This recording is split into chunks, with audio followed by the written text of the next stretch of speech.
Hi class, last take-home video for this semester session. As far as this take-home video, of course, it focuses on psychological disorders and just a few points as related to psychological disorders. The first one is as related to something that might make it easier for you to remember the disorder and the symptoms of a disorder, and that is to remember the class of a disorder.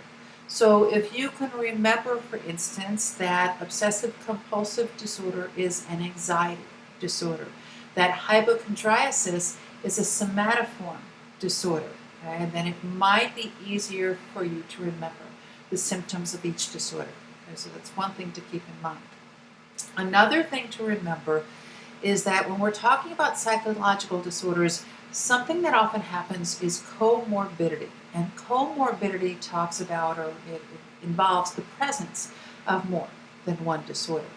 So for instance, those who are experiencing depression are also likely to experience anxiety disorders. Depression is a mood disorder. They might also be experiencing generalized anxiety disorder. Okay? But that's the idea of comorbidity. It's something to really be aware of when you're thinking about psychological disorders. Okay? As far as another take-home point, it is related to how disorders are explained.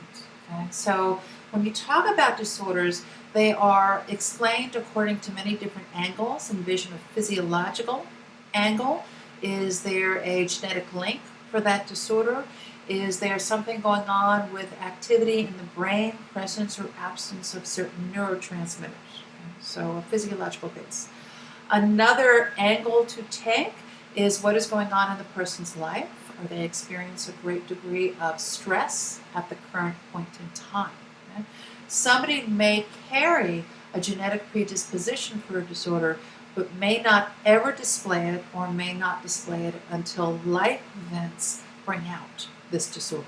Okay? And then the final thing to consider, or a final thing to consider, not the final, is that treatment of disorders, how seriously disorders are taken, is also a function of the society in which one lives. Okay? So for instance, anorexia nervosa and bulimia nervosa are taken seriously in American society, in Western culture, American society, but not so much in other cultures, and those disorders also don't exist in other cultures.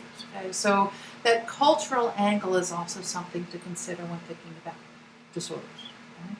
As far as my final take-home point for psychological disorders, it is that clinicians are very skilled individuals. I am not a clinician, but I have observed many clinicians who are impressive in their extent to which they are able to approach those and really help those with psychological disorders. It's a real skill. It's a real talent. Okay? So those are my take-home points for psychological disorders. Our next big task is the final exam, and then we have completed the introductory psychology course. I thank you for taking this course. I wish you the best in the future. Take care. Bye.